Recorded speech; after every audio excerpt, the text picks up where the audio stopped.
Hello everyone, it is Joe here from OmniPoke, the channel that brings you guys everything Pokemon. If you're looking for PTCG live codes, make sure you check out the Poketown store. You can get a 5% discount on your orders using that code OmniPoke. For today's video, we're going to be going over the Latin American International Championship results in Sao Paulo this past weekend. There was 1,263 players for the LAIC. That's an incredible turnout. Of course, we get one less IC in the season now, so it does make more sense for players to commit their travel time towards this international championships because they are so vital for prize payouts as well as championship point payouts. And we had some really interesting results where it was a Miraidon deck taking the win and an Entei Valiant deck in the finals. I don't think many people would have expected these two decks to make it all the way.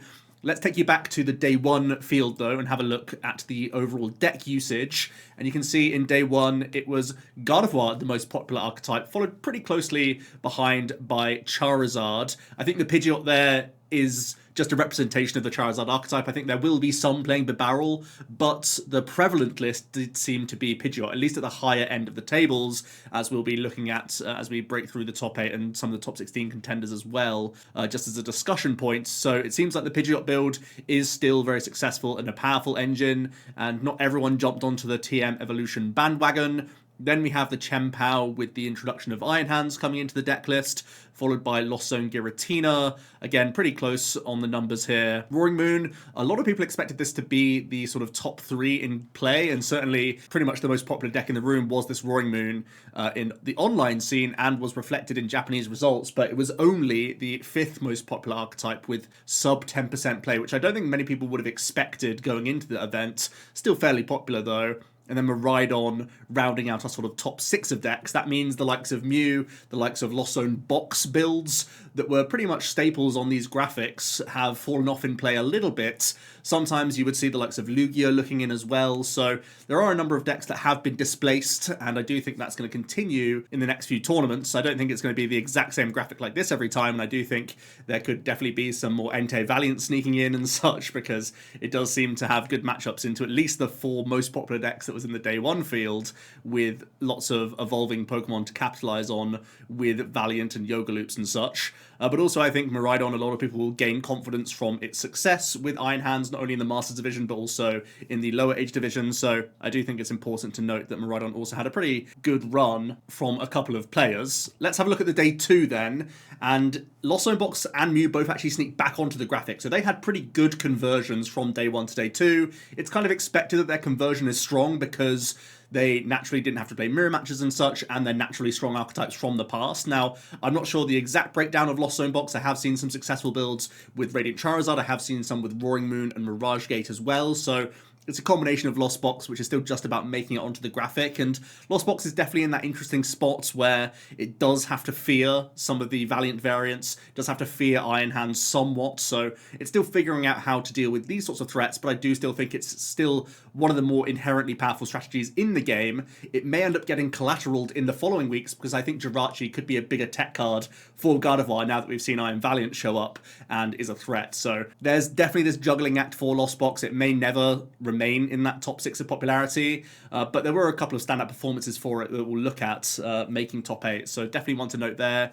Mew, especially when Roaring Moon is less popular, I think it's fair to say that it's got a more clear running. I think Charizard's actually your weakest matchup among these, but Mew actually could have made top 8. It had the record and bubbled, so Mew still doing pretty well, still one of the most consistent drawing decks, of course, and has aggressive pressure if you're going to play Fusion build, and has disruption if you're going to play Path Judge. Maybe the best Path Judge deck, actually, as we have seen some Miraidons convert to Beach Courts and just going all in on early hands, which definitely is valid into like the likes of Gardevoir, which did really, really well from day 1 to day 2.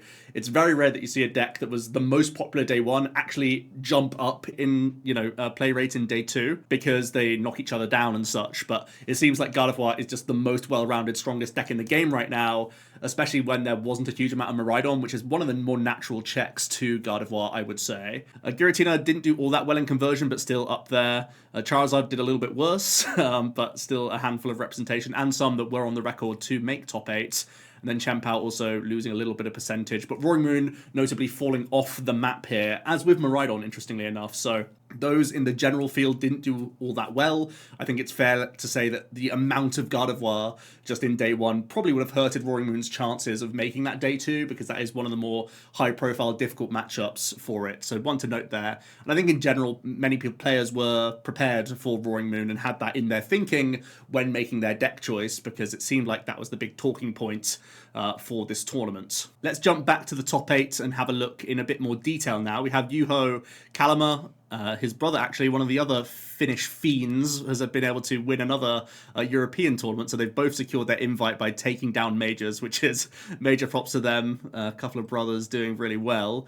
And we have the Miraidon Iron Hands deck list. Now, this is an interesting one. It's kind of where I was expecting the deck to go, where it just puts one Iron Hands in, puts one double Turbo Energy into the deck list, but still plays Path of the Peak, has cut the Judges, and only plays one Arven just to play 3 Iono. But the shell is very similar to what we've seen previously, and it just says, hey, Iron Hands is kind of a good card, let's play that, and let's insert it into what was already a very successful shell from the previous format. I do also like the conscious decision to play Lost Vacuum. I think that's very intelligent right now. Good for mirror matches, good for Roaring Moon. Also, it's, you know, your Arven searchable Path Bounce or Forest Seal Stone Path Bounce. With only one Arven, it's a little bit less justified, but I do still feel like it's a solid choice and will continue to be the right choice in Miraidon. Interestingly enough, the senior winning list was a more heavy-handed approach with the triple Beach Court and 2 double Turbo Energy and 2 Iron Hands. I think that's even stronger into the Gardevoir matchup. Surprisingly, Path is like good into Guardy, but sometimes they just have the outs anyway, so it's not all that relevant. And when you don't play Judge in the deck list anymore, Path is also less viable. So I think this list is kind of still caught between a couple of things. Path is still really strong into Charizard if you just happen to find it early. Chien-Pao, it can be a massive problem for. So I do value Path of the Peak in general in Miraidon, but I do sort of question its validity compared to just going with a double hands approach, which honestly, that list really impressed me from Gabriel Fernandez. I think that was a really, really good list. So I think there's going to be this struggle between the Miraidons. There will be Beach Court lists. There will continue to be path-based builds. I'd like to hear your thoughts on that below, because it feels like if you're not playing the Judges and when you're only playing 2 copies of Path, it's harder to see the value of that card compared to just having more aggressive options in the deck list. But there's a lot I like about this 60. One thing that I kind of question is switch cards now. I actually feel that with Giratina and Gardevoir both being counter-catcher based decks that will try and buy time against this deck, where typically you're the aggressor, certainly with Iron Hands, where I would consider turning these switch carts into just switches so that Flaffy gets trapped a little bit less. It gives you more outs to close the game in that regard. And I think the heal that switch cart provides is less relevant now, because Iron Hands just pushes through onto the Lost Zone players that they are forced to put multi-prizes more than likely into play on their own end. So the little cute math you can fix with the Bravery Charms and switch carts from their cram hits and their Sableye sprinkles, it's less relevant now, because you're just going to spring a hands on them and say, deal with this. And it basically changes the dynamic of the game, in my opinion. So I think switch cart to switch is probably where I would like to see this list go, because I think it's really important to have the ways out of trapping when your Flaffy is getting caught up in the mix from Guardy and Tina players that are looking to find avenues to catch up against you, essentially.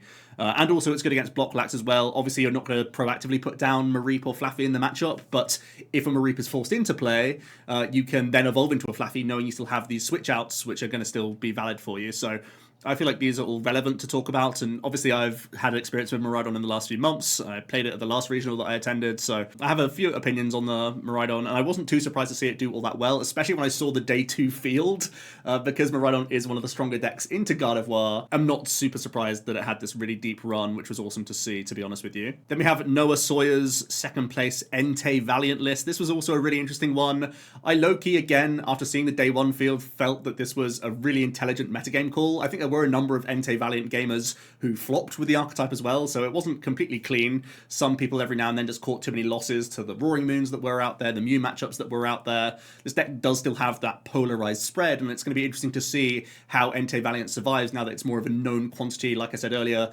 Gardevoir is more likely to play Jirachi, Lost Box is more likely to play Jirachi possibly as well. These sorts of things are going to come into consideration and make the win rate of Entei possibly a little bit lower. That being said, with less Roaring Moon, that was a high-profile, good matchup that may be not disappearing, but reducing in play, could also be fairly beneficial to you. I think Noah got a lot right with this deck list, actually. I really like the inclusion of Lost Vacuum. The Bravery Charm's one of these strange ones where it's a really, really high-value card when you draw into it, but you can't really time when you find the card, so I'm a bit iffy on that one. I'm also a bit iffy on TM Devolution. I think it's obviously just an extra good card against Gardy, but I think the matchup's fine, and it's an extra good card against Charizard, but I think the matchup's fine, so a bit of a strange one there. I feel like I'd like to make these spaces shoes, because I think Trekking Shoes is just pretty busted in the deck list.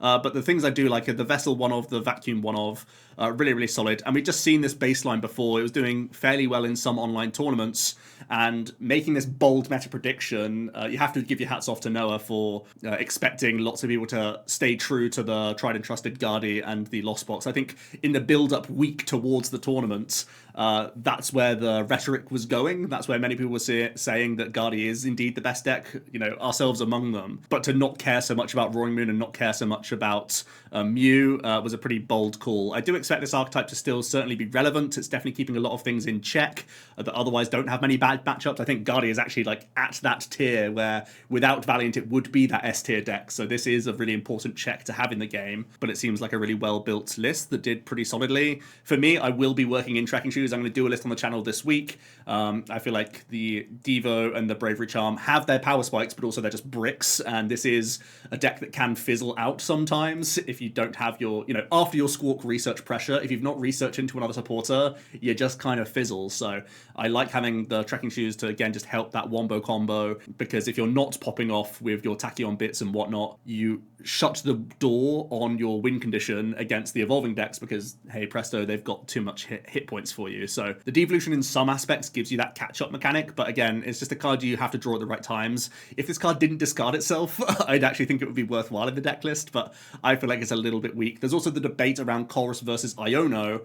Iono does give you some protection, definitely like the mirror match, now that that's going to be more relevant, and against Miraidon, where you use a Charizard to be the prize offset for you, and if you combine it with Iono, you make the opponent have boss, and they don't always have that, so possibly some juggling around the support account as well. I know Chorus has been the sort of overall pick, and I know it's a helpful card, but I do think Iono could also be a reasonable choice here, because it just leans into the power of your Radiant Charizard, so something to talk about there as well. But yeah, I think it's a deck that's going to stay. I think there could still be other Valiant builds that are doing well in the future, and I think this was, again, a really brave and clever call in the end, although many people may have fallen with Entei Valiant as well. Kieran Farrar was able to get top 4 with Gardevoir.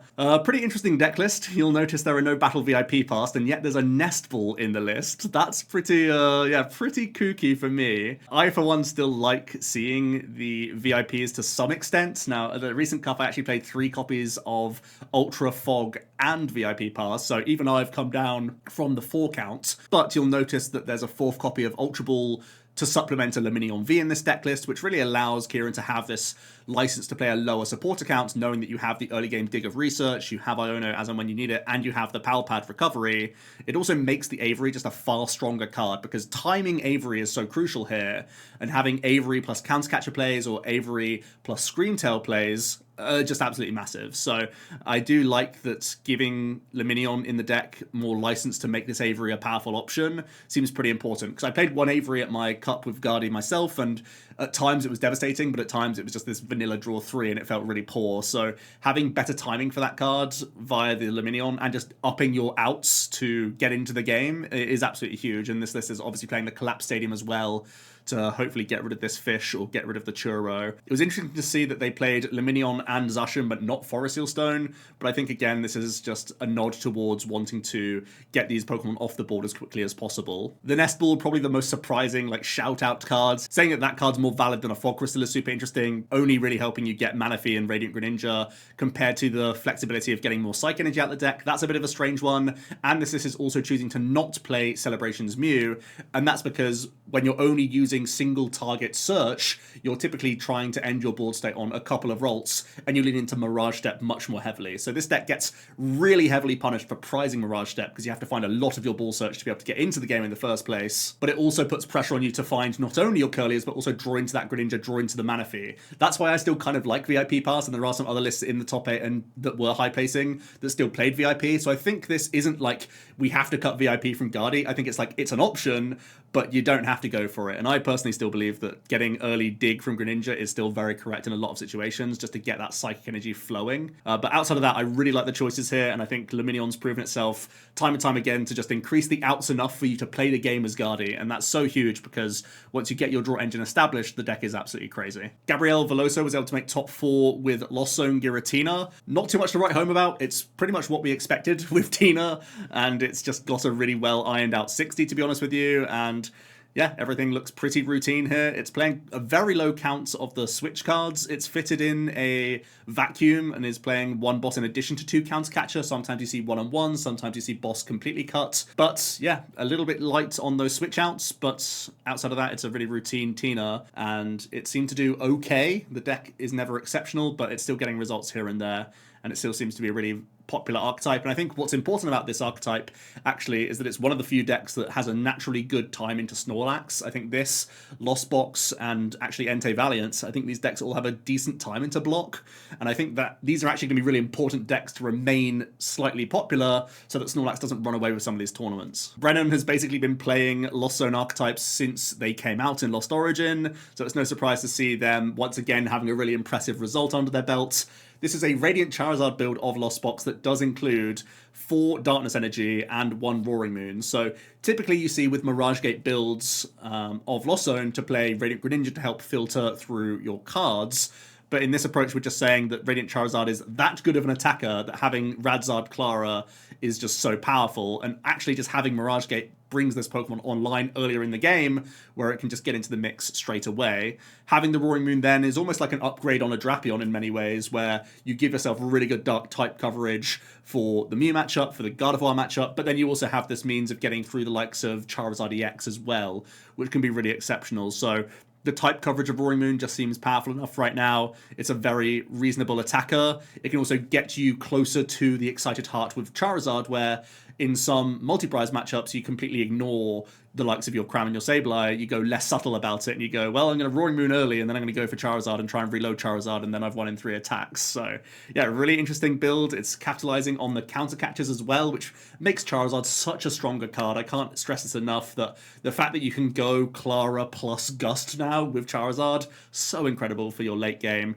I think this is a really powerful archetype. I had seen it a few times in Japan where they were playing the combination of Moon and Charizard. I've been trying more turbo-based Roaring Moons myself with Greninja, but I know that Charizard is just such a powerful card that seeing the 2 of them together see success isn't too surprising, especially when it's Brennan Kammerman, one of the most experienced Lost Zone gamers out there. So really impressive result from them. What would an Internationals be without the updated Aussie build of Guardi? They've come back again with a new twist on it, where they are playing the Quad Iono, the double Avery, coming in over their previous work account. They're playing Boss's Orders in addition to 2 Counter Catcher, and they are playing the Professor Churro scenario.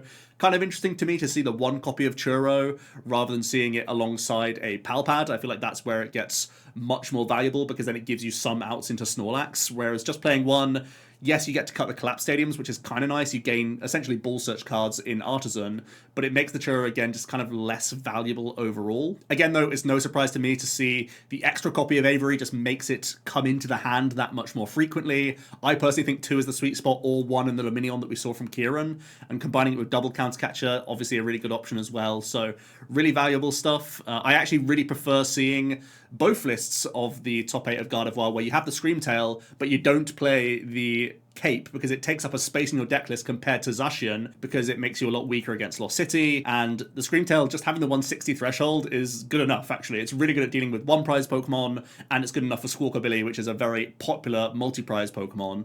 So I really like seeing this inclusion without the Cape. I think that's actually where this list is strongest, because you buy yourself a space, essentially. Whereas if you want to play the Cape, you probably have to play a 3rd copy of Arcana, or a 3rd copy of Rare Candy to sort of make it work, and you're a lot less vulnerable to Lost City by having the additional attacker in your deck. And funnily enough, just having an extra Pokemon that has high hit points means you get donked less by I Am Valiant. So I really do believe that Zacian's a very strong combo right now. The Crest is a really interesting one. I think, like I said, it was probably right for this tournament. It's like so much more versatile at dealing with Frigibax, dealing with Bidoof as well, which Screamtail can't do. Good in the mirror match at times, good against Lost Box. Whereas the Jirachi is much more limited in its scope, but I'm quite fearful of Valiant. I think it's, done well, and I think that slot could end up becoming a Cress in future. Kaito, once again, has flown over from Japan just to play in an international championships for fun, and has once again had a fantastic result. They got 9th at the UIC, and now they have a top 8 placement with Block Snorlax. There's nothing too exceptional here, nothing that we hadn't really seen before. Not really playing a huge amount of mirror tech cards. We don't see any proactive milling Pokemon, for example.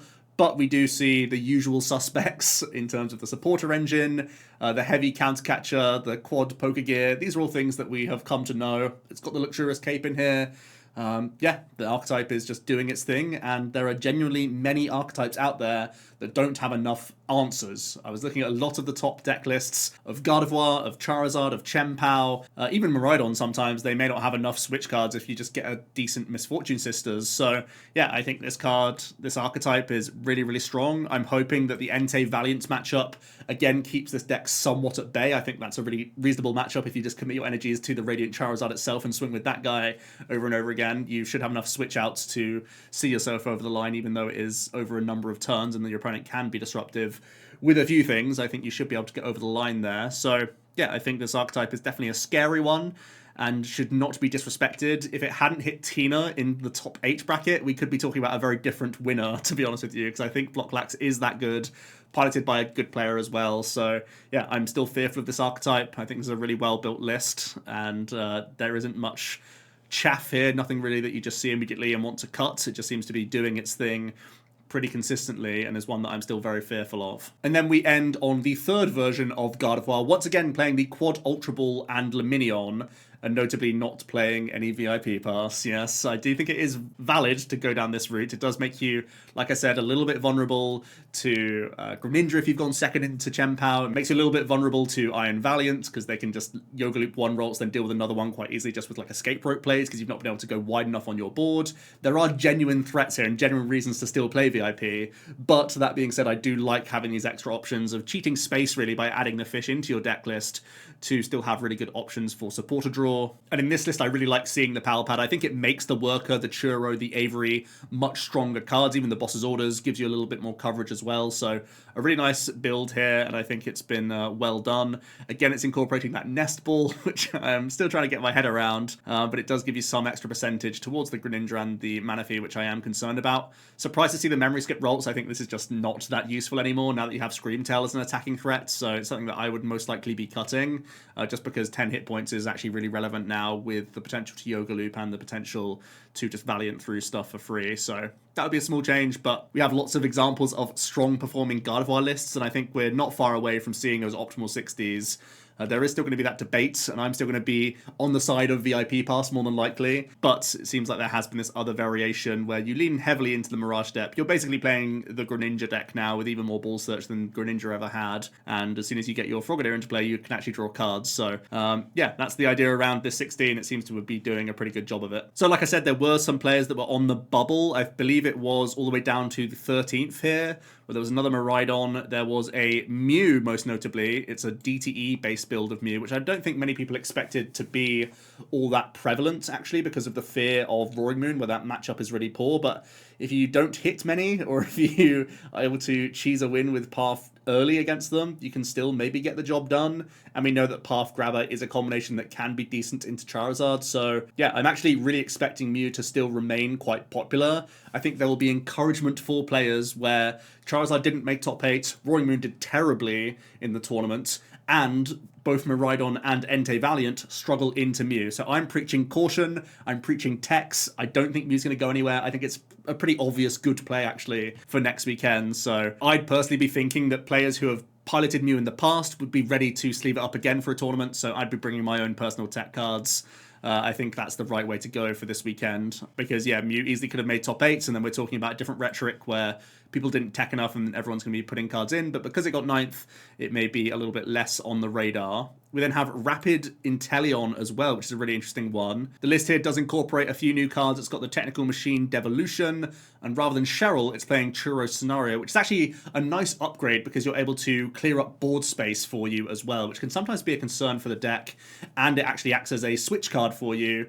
Where the Cheryl wouldn't be helping you get rid of Alakazam, for example. So having Churro plus Palpad gave you some game into Snorlax, even though I think it's quite weak, and I would still like to see a rope in here, to be honest with you, but it's a way that you can kind of cheat a space, which is cool. Arven's a pretty good early game card because it gives you access to Forest Hill Stone. We've seen, 3 copies of this in the past, so gaining a space with the same amount of outs definitely seems reasonable. And converting the Luminion into Squawkabilly gives you better early game board states, so I do think that's also a really valid choice. TM Devolution, I think, gives you a really good time into Charizard, where before it was really a race against how many times you can get Double Gun out before they get too big and evolve into you, whereas now I think the Devo gives you a really solid game plan against them pretty much always. So I do think this deck is a little bit worried about Valiant, ironically, and it's still worried about Roaring Moon, but might be, again, encouraged that Roaring Moon didn't do all that well, and maybe against the Valiant decks you can get by without Octillery and just hope that the supporters see you through the game. So I don't think this archetype is dead. I really like a few of the inclusions. I think I'd probably only play one Devo personally and try and gain space elsewhere. Like I said, put a rope back in seems pretty reasonable to me. But I think there's a lot of decent choices here, and I think this archetype definitely still survives if Roaring Moon is going to be less than that 10% of the field once again. And of course, we were in Brazil, and once again, the Brazilians have brought their new take on Charizard Pidgeot. Pedro Patusi and William Azevedo both got really respectable placements in that top 16. Again, I think bubble into top cuts with their builds of Pidgeot, Zard, some pretty cool inclusions where the stadium count has changed. It's gone away from Lost Cities, which makes your Guardy matchup much worse, might I add. But you are including the Collapsed Stadium and Temple of Sinnoh. Not too sure about the Temple, honestly. I think it's not that strong. I feel like Lost City could still come back into the deck list. Also an argument for League Headquarters as well, in my opinion. I think that gives you a bit more protection into Roaring Moon. Justified Gloves was a choice for them, though. Definitely going to be good in mirror match situations and gives you an early response onto Roaring Moon, so definitely a nod in that regard. Outside of that, not too different from what we've seen previously. It's incorporating a counter catcher now, but again, something that is to be expected, essentially. Just playing the one escape rope makes me a little bit queasy. Again, I'm always going to be advocating play your block lax text, and if it comes in the form of Churro, that's just a good card anyway. So that's something I would want to weave into the deck list, but I really like the choices here again, giving yourself some good mirror match situation cards and giving yourself a decent time into Roaring Moon with the Justified Gloves. Maybe there's a debate around this card and Defiant Span, which is obviously more flexible damage outputs, but it's more limited in its uses in terms of like the prize race, right? So these are things to bear in mind. Interesting that they've converted from Entei to Pidgeot as well. I think the Entei sort of goes hand in hand with the Penny. If you don't have that pickup option, the Entei is just far less good. So the Pidgeot naturally putting itself into the deck makes more sense with how they've put their supporter lineup this time around. And then also in that top 16, it is another way to play Iron Hands, and it's, just saying, hey, what if my generators hit? What if I just amp you very much early? And that's what an 18 energy list could do for you. Going full theme deck with it, got the double Squawk, so you don't miss out on that Squawk and Seize early. It's got Luminion in here as well to tutor some supporter cards. It can be really nice for getting a Peony, actually. Peony is pretty all-in that it dumps your entire hand, but it can get you double generator, and sometimes you win the game just from board state with this deck.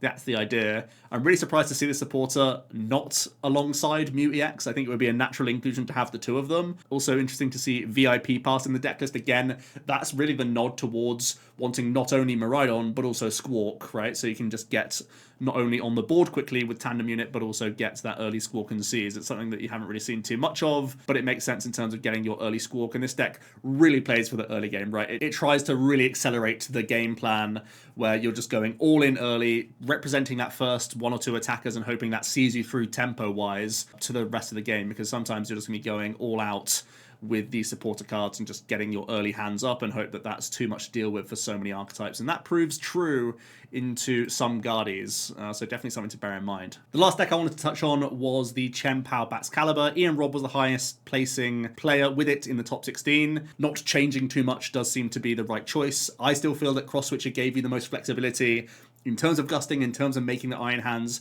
as effective as possible, and it seems like it is worth the space that it takes up compared to the Counter Catcher, where you have to be a lot more critical with your timing to make that work. So yeah, Chien-Pao didn't do great this tournament, but did still get a couple of players with high records. I'm pretty sure Ian tweeted that he never wants to play the deck again, and I think a few Americans did the same thing. The deck didn't perform all that well, and has to fear possibly Iron Valiant decks creeping more and more into the meta. So Chien-Pao may not be the best placed archetype going into the next few tournaments. So that's my thoughts on the LAIC. I'm going to go with a top tier tweaks video later on in the week, where I'm going to be taking a look at how I'd be changing these archetypes as we are looking to adapt now that we have to be more respectful of Valiant variants, where there was that question mark going into this tournament, how valid those decks even were. Also, how I'm going to be playing Miraidon, how we're going to be looking at Gardevoir, because we have so many examples of successful lists, what are going to be the best options. Plenty of content to come out from the channel, so definitely stay tuned. Let me know what you thought about this one though, and I'll see you tomorrow for another video. Cheers.